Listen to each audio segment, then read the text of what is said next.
Let's start with a number that should stop you in your tracks. More than 8 in 10 young Americans say the economy is bad or terrible. 81%. Now, my first instinct was to say, well, young people also think pineapple belongs on pizza, so maybe their judgment's a little suspect. But here's the thing, this time the data's on their side. So today we're not going to argue about whether young people are right to feel this way. We're going to look at why the math actually changed against them and what you can do about it. Welcome back to Money Monday. Let's get into it. That 81% comes from a recent Generation Lab poll of about 1,000 Americans between 18 and 34. 52% called the economy bad. 29% called it terrible. And this isn't just a feeling floating in the air. Goldman Sachs found that over 30% of younger workers are living paycheck to paycheck. Deloitte put that number even higher at nearly half. So when young people say they're struggling, the surveys agree with them. This isn't a mood, it's a measurement. Now, the same poll asked who's to blame. 41% pointed at the president, 31% blamed corporate greed and big companies, and about 11% said, honestly, no one in particular. I'm not here to settle that argument. That's not what this channel does. My job is to show you the machinery underneath the blame, because the structural story is bigger than any one person in any one election. Blame is easy.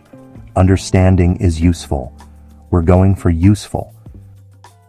So let's talk about that structure. And honestly, the cleanest place to see it is housing. Here's the stat that says everything. The typical first-time homebuyer in America used to be 29 years old back in 1981. Today, according to the National Association of Realtors, that number's 40. 40. Your parents and grandparents were buying their first homes more than a decade younger than you can today. And first-time buyers now make up just 21% of the market, which is the lowest share ever recorded.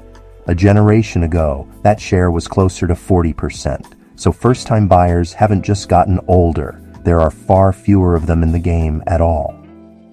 Think about what that means. Buying a home has always been the main way regular families build wealth in this country. You buy, you pay down the loan, the home appreciates, and over time, you've got equity. If you start that clock at 29, you've got a huge head start. If you can't start it until 40, you've lost more than a decade of that growth. That's not a small thing. That's potentially $150,000 in lost equity over a lifetime by some estimates. And that's money that doesn't just vanish for you. It's money that doesn't pass to your kids either. The Head Start compounds across generations, and so does the Head Start you never got.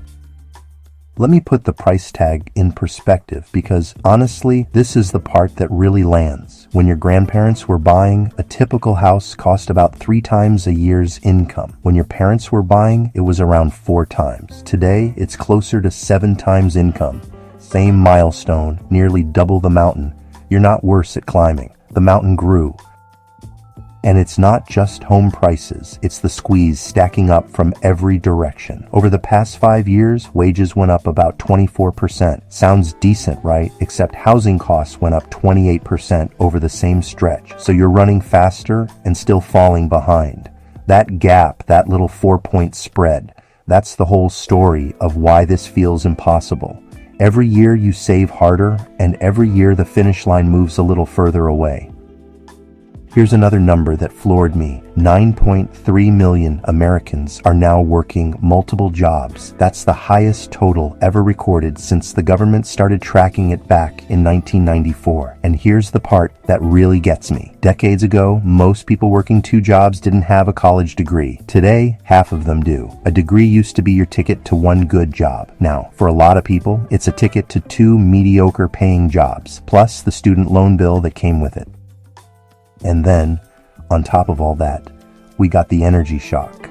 Longtime viewers know we've been tracking the Iran situation and what it did to oil. When that conflict disrupted shipping through the Strait of Hormuz, gas and energy prices jumped. Back in April, gasoline was running almost 28% higher than the year before. The good news, and there is some, is that with the ceasefire holding, prices have been easing. Gas is back around $4.19 on the national average.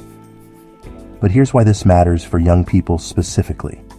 When you're already living paycheck to paycheck, a price shock isn't an inconvenience. It's the thing that decides whether you save anything that month or nothing at all.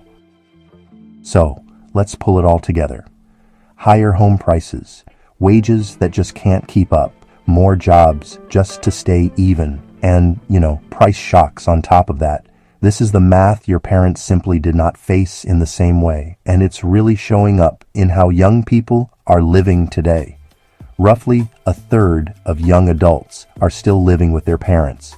More than half say they don't want to have kids, and when you ask why, money is right at the top of the list. These aren't just lifestyle quirks. They're rational responses to a board that got rearranged while you were learning to play. Okay, so that's the diagnosis. Now, here's the part that really matters, what you can actually do. First, if your job offers a 401k match, make sure you capture all of it. That's free money, a guaranteed return you just won't find anywhere else. If your employer matches up to a certain percent and you're not hitting it, you're basically turning down a raise. Don't leave it on the table. Second, if you can, open a Roth IRA and start early, even if it's with small amounts. Time is the one advantage young people still have. The decades of compounding ahead of you can do more heavy lifting than any single paycheck ever will. Seriously, $20 a week in your 20s beats scrambling to catch up in your 40s.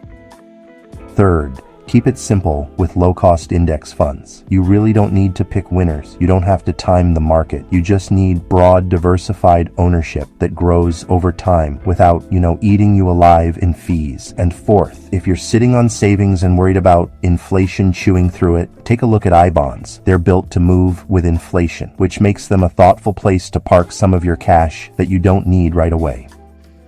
None of this fixes the housing market. I'm not going to pretend it does. The big structural problems, housing supply and the cost of college, those need bigger solutions than anything you can do alone on a Monday afternoon. But here's what these moves actually do. They let you stop bleeding and start building on the terms you actually have. You play the board in front of you, not the one your parents had, because that's the real takeaway today. You're not imagining it. The math really did change against your generation. The house costs more, the wages are stretched thinner, and the climb got steeper. And once you can see that clearly, you can stop blaming yourself for a game that got harder and start playing it smarter. Until next time, I've been Kevin with moneytreeandme, providing better security and ensuring better lives. Make it a great day.